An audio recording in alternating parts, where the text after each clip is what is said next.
তো এখন লজিস্টিক এখন হলো লজিস্টিক রিগ্রেশন। তো লজিস্টিক রিগ্রেশনের মধ্যে আমরা কি করি, আমরা হলো ক্যাটাগরিক্যাল আর কি প্রেডিকশন করি, মানে ক্যাটাগরি প্রেডিকশন করি আর কি, রিগ্রেশন না। রিগ্রেশনে কি হয়, আমাদের আউটপুট যে ভ্যালু ওয়াই, ওয়াই একটা রেঞ্জ থাকে, সেই রেঞ্জটা আমরা অনেক বড় রেঞ্জ হইতে পারে আর কি, মানে ধর সব রেঞ্জ, সব ভ্যালু, সাপোজ 10 থেকে 10,000 এর মধ্যে সব ভ্যালুই থাকতে পারে। ঠিক আছে, এটা হলো আর কি রিগ্রেশন। আর লজিস্টিক রিগ্রেশনে যেটা হয়, সেই লজিস্টিক রিগ্রেশনের মধ্যে আমার শুধুমাত্র ক্যাটাগরি থাকে আর কি, either category A, B, C, অথবা মানে এই দুইয়ের অধিক ক্যাটাগরি হইলে সেটাকে আমরা আবার মাল্টিভেরিয়েট লজিস্টিক রিগ্রেশন বলি। বাট নর্মালি আমরা আপাতত শিখবো হলো বাইনারি ক্লাসিফিকেশন আর কি, আইদার ওয়ান অথবা জিরো। ঠিক আছে, kind of cat or not cat, বা টিউমার হলো ক্যান্সারাস অর নট ক্যান্সারাস, এরকম টাইপের প্রেডিকশন। তো এই টাইপের প্রেডিকশন গুলো হলো লজিস্টিক রিগ্রেশন। এখন তার মানে আমাদের বাকি সবকিছু সেম, আমাদের সব আগের মতনই ফিচার আছে, আগের মতনই সবকিছু আছে, জাস্ট আমাদের আউটপুটটা এখন ওই আগে যেরকম আমাদের ধর প্রাইস 400, 500, 600, 700 এরকম ছিল, এখন আমাদের প্রাইস, আমাদের output output Y variable one অথবা জিরো। তো আমরা যদি এরকম একটা ডাটা সেট আঁকি, আচ্ছা এই যে আমাদের ডাটা সেট, এটা হলো যে tumour size, tumour size versus cancer or not. তো মোটামুটি এটা তো আর কি বলাই যায় যে টিউমার সাইজ যদি বেশি হয় তাহলে আমাদের ক্যান্সারাস সেটা। তো এখানকার টিউমার সাইজ, এগুলা টিউমার সাইজ বড়, এগুলা টিউমার সাইজ ছোট, তাহলে এগুলা হলো নট ক্যান্সারাস মানে জিরো, আর এগুলা ক্যান্সারাস তাহলে এটা ওয়ান। আচ্ছা, তো এখন প্রবলেম হলো, আমরা যদি আগের মতন একটা লাইন দ্বারা এটাকে ফিট করি তাহলে কি সমস্যা। আমরা আগের মতো যদি একটা লিনিয়ার লাইন দ্বারা ফিট করি তাহলে কি সমস্যা হইতে পারে। এখন দেখে বোঝা যেতেছে যে আমার এখানে একটা ডিসিশন বাউন্ডারি আছে, মানে আমাদের এই সাইডের এইদিকে ক্যান্সারাস, এইদিকে নট ক্যান্সারাস। তাহলে আমরা চাইলে এরকম একটা লাইন দ্বারা প্রেডিকশন করতে পারি। বাট এই ক্ষেত্রে সমস্যাটা হলো যে আমাদের এরর যে টার্মটা আমরা ইউজ করছিলাম এটাকে রিপ্রেজেন্ট করার জন্য, সেই এরর টার্মটা আসলে এই ক্ষেত্রে খাটবে না। কেন খাটবে না?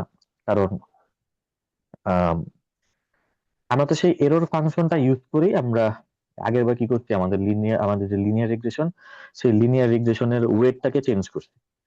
বাট এই ক্ষেত্রে আমি যদি এরকম একটা লাইন দ্বারা সেপারেট করি, তাহলে আমি বললাম যে এই লাইনের এই পাশে ওয়ান, এই পাশে গেলে জিরো, কিন্তু এই যে এই ভ্যালু গুলা এগুলা কি আমার অ্যাকচুয়ালি ট্রু ভ্যালু।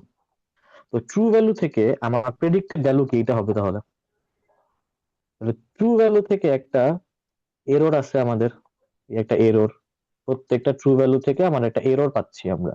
মানে আমাদের এই লাইন দ্বারা আমরা অ্যাকচুয়ালি লাইন দ্বারা বোঝাচ্ছে যে আমাদের মানে আমাদের এই লাইন দ্বারা যেটা বোঝাচ্ছে হলো আমাদের টিউমার যদি এটা হয় তাহলে সেই অনুযায়ী আমাদের আর কি কি বলে ক্যান্সারাস, মানে এই পয়েন্ট থাকা উচিত, বাট আমি পাচ্ছি এই পয়েন্ট। মানে মেন যেটা আমি বোঝা যাচ্ছে সেটা হলো যে আমি যদি একটা লাইন দ্বারা বেস্ট ফিটেড করি, যে এই লাইনটার কথা যদি আমি বলি,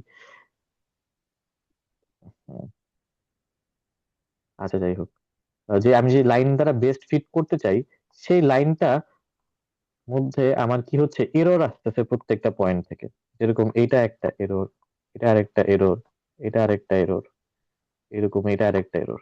কিন্তু এই এরর কি থাকা উচিত? এরর কিন্তু থাকা উচিত না, কারণ আমাদের অ্যালগোরিদমটা কিন্তু ঠিকই মানে আউটপুট দিচ্ছে যে আমার জিরো এই, এর মধ্যে। হ্যাঁ মানে আমার আমার অ্যাকচুয়ালি কিন্তু এরর হওয়া উচিত ছিল কত, জিরো হওয়া উচিত ছিল। বাট এই ক্ষেত্রে আমি একটা এরর পাচ্ছি স্ট্রেট লাইন ফিট করার কারণে। তো স্ট্রেট লাইন ফিট না করে আমি যদি এরকম একটা এস শেপড লাইন ফিট করতে পারতাম তাহলে আরো বেটার হইতো না? তাহলে অ্যাকচুয়ালি আমি এরর জিরো পাইতাম না, যখন আমি হুম। ঠিক মতো আর কি আমাকে যদি আইডেন্টিফাই করে দিত যে এখানে আমার এই ভ্যালুটা আছে এবং আমার আউটপুটটা এখানেই পাচ্ছি আমি, তাহলে আমার এরর জিরো।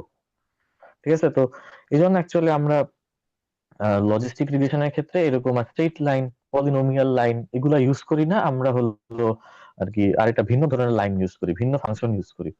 তো লজিস্টিক রিগ্রেশন, আচ্ছা তো লিনিয়ার রিগ্রেশন আমরা কি কি দেখছি, আমার লিনিয়ার রিগ্রেশন আমার যে হাইপোথিসিস ফাংশন সেটা হলো আর কি একটা লিনিয়ার লাইন থাকবে মানে y equal to mx plus c। রিগ্রেশনের টাস্কে আমি আউটপুট দিব একটা নিউমেরিক্যাল ভ্যালু।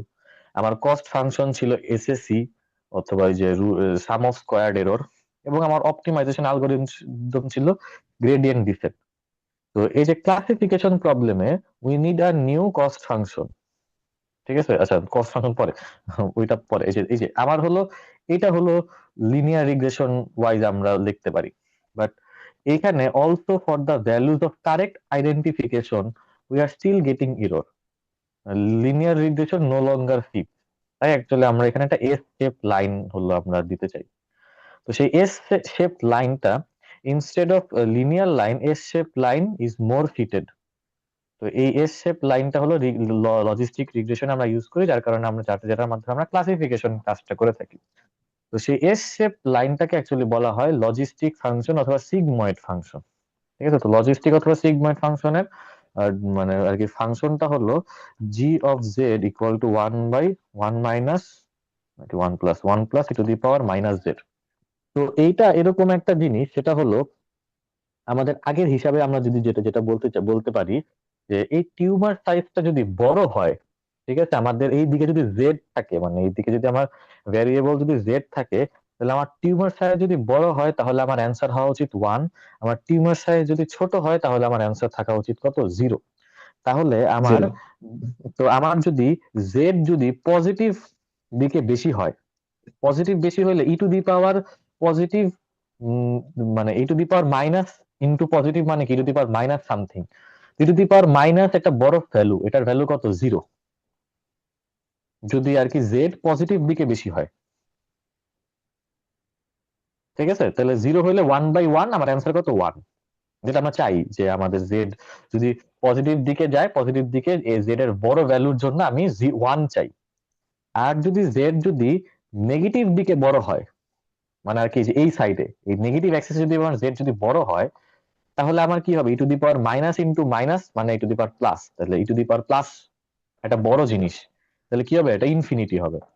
তো ইনফিনিটি। 1/1 প্লাস ইনফিনিটি মানেও ইনফিনিটি, মানে 1 বাই 0 হয়ে যাবে আর কি। ইনফিনিটি মানে হলো আমার 0। হ্যাঁ, তা আমার 0। জেড এর ভ্যালু যদি নেগেটিভ দিকে যায়, তাহলে আমার এই এই ফাংশনটা যে জি অফ জেড, যে ফাংশনটা সিগময়েড ফাংশন, ওটা 0 কে অ্যাপ্রোচ করবে। জেড যদি পজিটিভ ইনফিনিটির দিকে যায় তাহলে 1 এ অ্যাপ্রোচ করবে। আর যদি জেড যদি 0 হয় তাহলে আমি অ্যান্সার পাবো হলো হাফ। এই হাফ পাইলাম। তো এইটা আমার সেই অ্যাকচুয়ালি কি আমার